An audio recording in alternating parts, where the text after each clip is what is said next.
Hello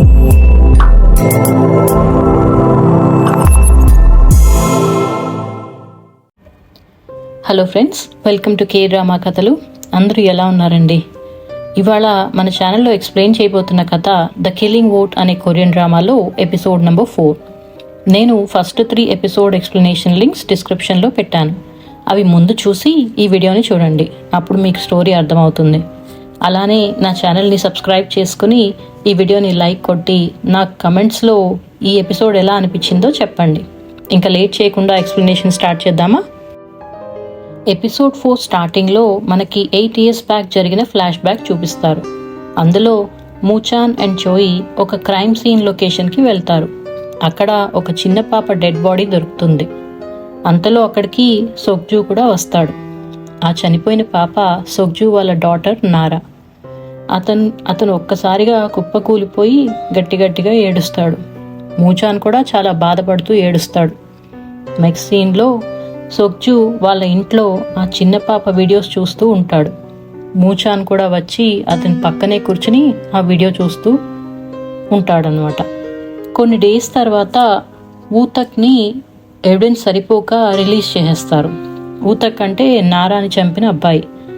అక్కడ ఉన్న మూచాన్కి చాలా కోపం వస్తుంది. అతను కోపంగా ఇది ఎలాంటి లా సిస్టమ్, ఒక కిల్లర్ని రిలీజ్ చేస్తున్నారు అని గట్టిగా అరుస్తూ ఉంటాడు. సోగ్జూ అతన్ని ఆపుతూ మనం లా ఎలా ఉన్నా ఫాలో అవ్వాలి అంటాడు. ప్రెజెంట్ టైంలో మూచాన్ని జైలు బయట రిపోర్టర్స్ ముందు చూస్తాం. అదే న్యూస్ని పొలిటీషియన్ మిన్ తన కార్లోంచి స్క్రీన్ మీద కూడా చూస్తూ ఉంటుంది. అలానే మిన్సు కూడా, నేను అతన్ని ఇంకా టీచర్ అని పిలవనండి, మిన్సు అని అంటాను. మిన్సు కూడా ఆ న్యూస్ చూసి గట్టిగా నవ్వుతూ ఉంటాడు. అతని పక్కనే ఎవరో అమ్మాయి కూడా ఉంటుంది. ఆమె మిన్సు చెస్ట్ మీద ఉన్న స్కార్ గురించి అడుగుతుంది. అప్పుడు అతను అక్కడ ఒక టంబ్లర్ని తీసుకుని దాంతో ఆమెని గట్టిగా కొడతాడు. ఆమె పక్కన తన వాచ్ కూడా పారేస్తాడు. మళ్ళీ జైలు బయట సీన్లో మూచాన్ రిపోర్టర్స్ అందరి ముందు తను చెప్పిన అబద్ధం గురించి క్షమాపణ చెప్తూ ఆ డాగ్ మాస్క్ని పట్టుకోవడానికి అలా చేశాను అని అంటాడు. అలానే ఆ డాగ్ మాస్క్ హీరో కాదు, ఒక కిల్లర్ అని, తను ఎలా అయినా అతన్ని పట్టుకుంటానని అంటాడు. కానీ ఆ రిపోర్టర్స్ క్వశ్చన్ తర్వాత క్వశ్చన్ అడుగుతూ ఉంటే హ్యూన్ వెంటనే ఫైర్ అని వేరే డైరెక్షన్ వైపు చూస్తూ అరుస్తుంది. దాంతో రిపోర్టర్స్ అంతా డిస్ట్రాక్ట్ అవ్వడంతో మూచాన్ని తీసుకుని అక్కడి నుంచి వెళ్ళిపోతుంది. పోలీస్ స్టేషన్లో చోయికి గీచుల్ వైఫ్ చనిపోయిన ఫోన్ కాల్ వస్తుంది. దాంతో అతను టీంని తీసుకుని అక్కడికి వెళ్తాడు. నెక్స్ట్ సీన్లో సోగ్జూ జైల్ వార్డెన్ ఫోన్లో మూచాన్ జైల్ బయట ఇచ్చిన ఇంటర్వ్యూ చూస్తూ ఉంటాడు. అక్కడికి గార్డ్ మిన్చుల్ కూడా వస్తాడు. అతను సోగ్జూ వైపు కోపంగా చూస్తాడు. అతనికి వార్డెన్ సోగ్జూని అలా స్పెషల్ ట్రీట్మెంట్ ఇవ్వడం నచ్చదన్నమాట. తర్వాత సోగ్జూని తన సెల్కి తీసుకెళ్తున్నప్పుడు సోగ్జూ బయట ఒక చోట ఆగుతాడు, ముందుకి కదలడు. దాంతో ఆ గార్డ్ అదే అవకాశంగా తీసుకుని అతని లాఠీతో సోగ్జూని బాగా కొడతాడు. అలానే నువ్వు వేరే ఖైదీల కన్నా స్పెషల్ అనుకుంటున్నావేమో, కానీ నువ్వు ఒక మర్డరర్వి అని అంటాడు. ఇంకోవైపు హ్యూన్ మూచాన్ని వాళ్ళ ఇంటికి తీసుకొస్తుంది. ఎందుకంటే న్యూస్ వల్ల రిపోర్టర్స్ అందరూ అన్ని చోట్ల వెయిట్ చేస్తూ ఉంటారు అతని కోసం. అక్కడ అతను మిన్ని కలుస్తాడు. మిన్ అతనితో, ఎంత నీకు వెళ్ళడానికి వేరే ప్లేస్ లేకపోయినా అమ్మాయిలు మాత్రమే ఉంటున్న ఇంటికి ఎలా వచ్చావు, నీకు మినిమం కామన్ సెన్స్ లేదా అని అడుగుతుంది.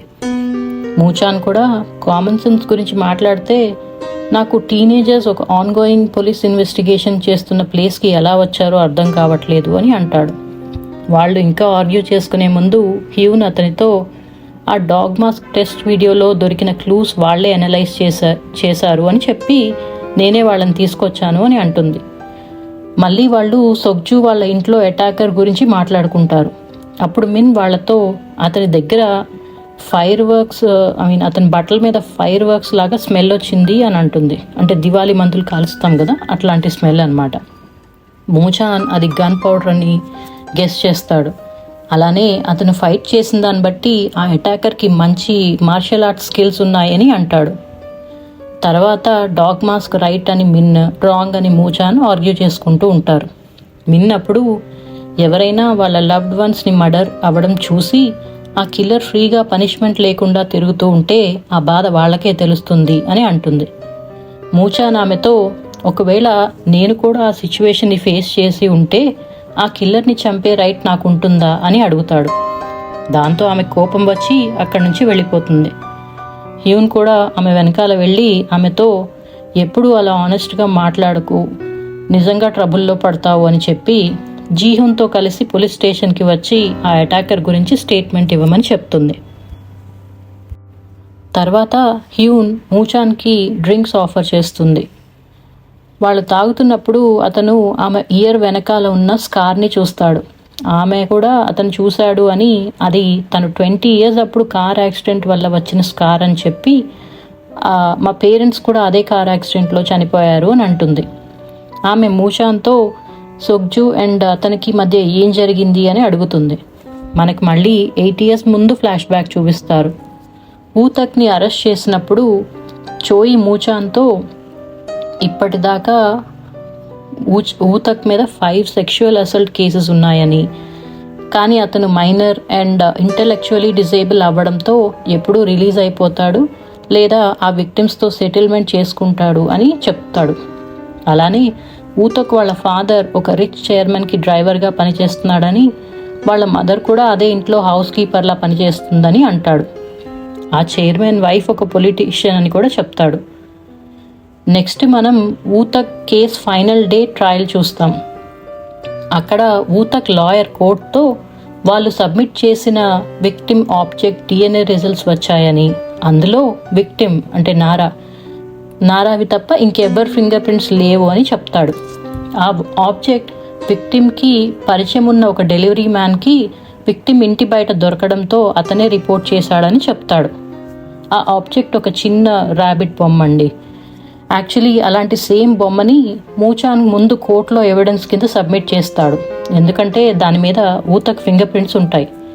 కానీ ఇప్పుడు కోర్టులో లాయర్ మూచాన్ సబ్మిట్ చేసిన బొమ్మ విక్టిమ్ది కాదు అని అంటూ, ఊతక్ కూడా తన మెంటల్ స్టెబిలిటీ వల్ల ముందు ఛార్జెస్ని ఒప్పుకుని తర్వాత బ్యాక్అవుట్ అయ్యాడు అని చెప్తాడు. ప్రాసిక్యూటర్ కూడా ముందు సబ్మిట్ చేసిన బొమ్మ నారాదే అని ప్రూవ్ చేయలేకపోతారు.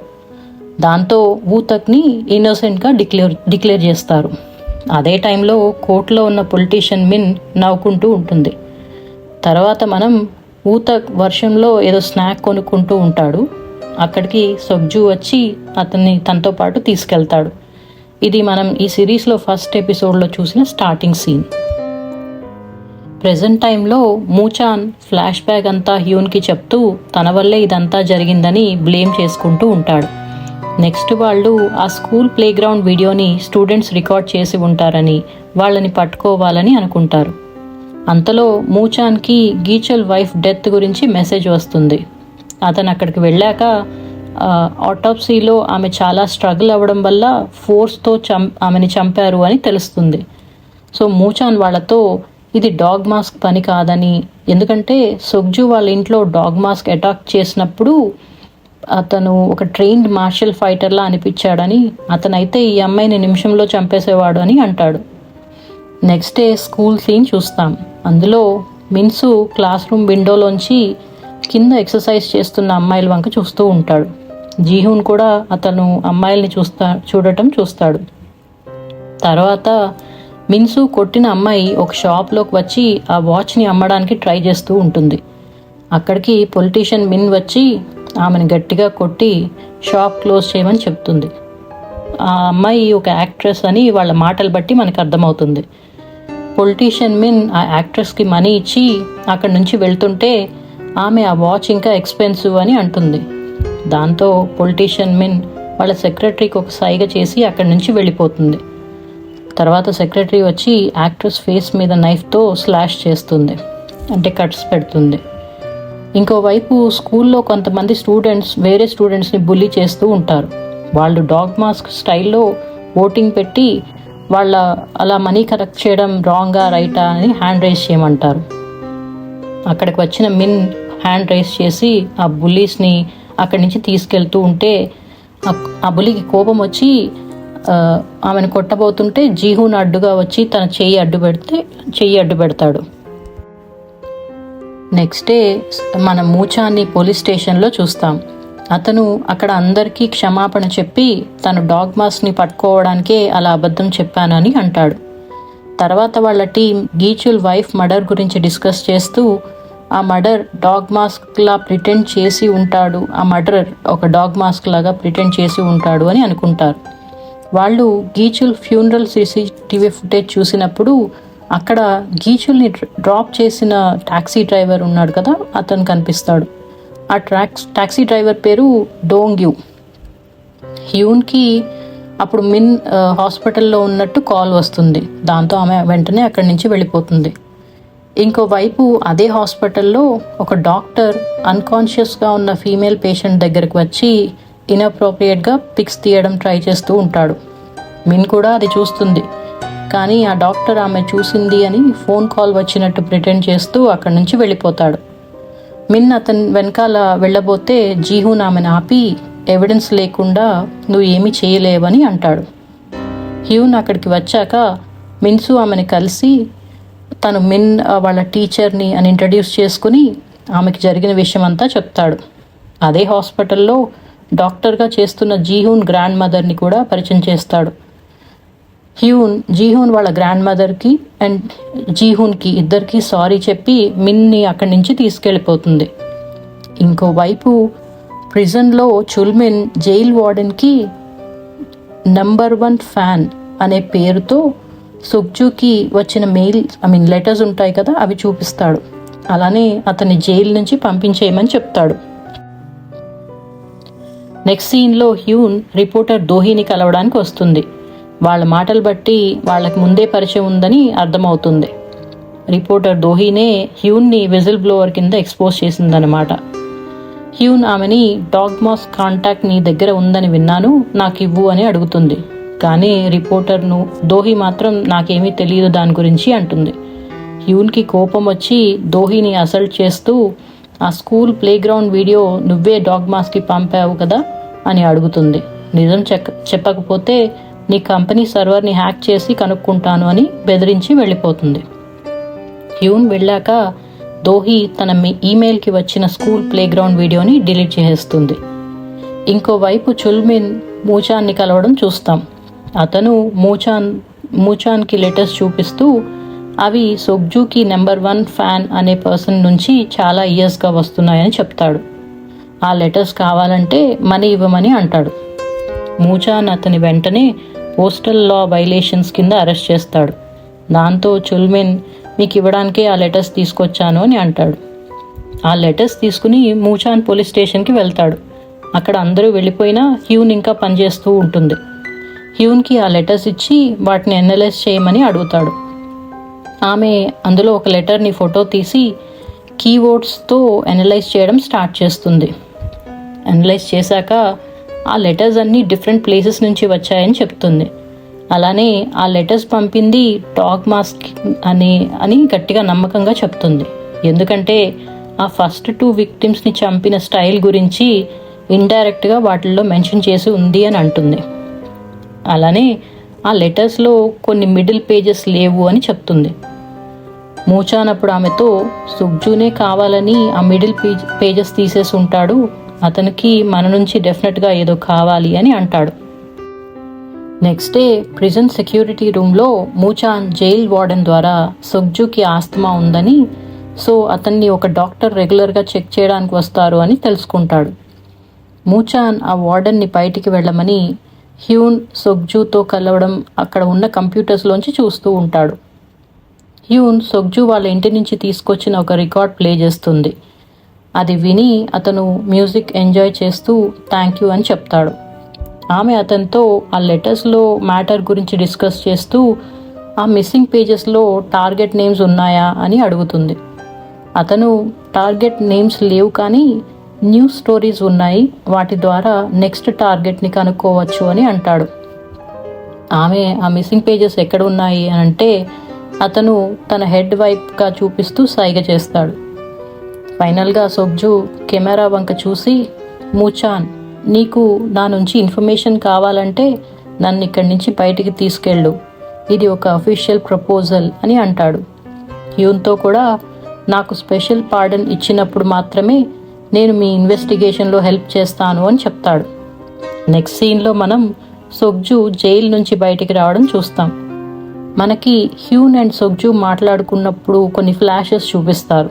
అందులో సొగ్జు కొరియా ఒక వర్టికల్ హైరార్కీ సిస్టంలో నడుస్తుందని, అందువల్లే క్రిమినల్స్ అంతా తప్పించుకుంటారని అంటాడు.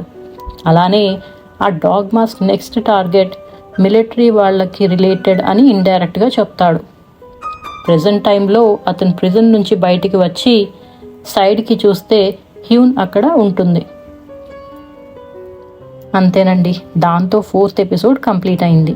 మీకు ఈ ఎపిసోడ్ ఎలా అనిపించిందో నాకు కమెంట్స్లో చెప్పండి. అలానే ఈ వీడియోని లైక్ చేసి నా ఛానల్ని సబ్స్క్రైబ్ చేసుకోండి. మళ్ళీ నెక్స్ట్ ఎపిసోడ్ ఎక్స్ప్లెనేషన్లో కలుద్దాం.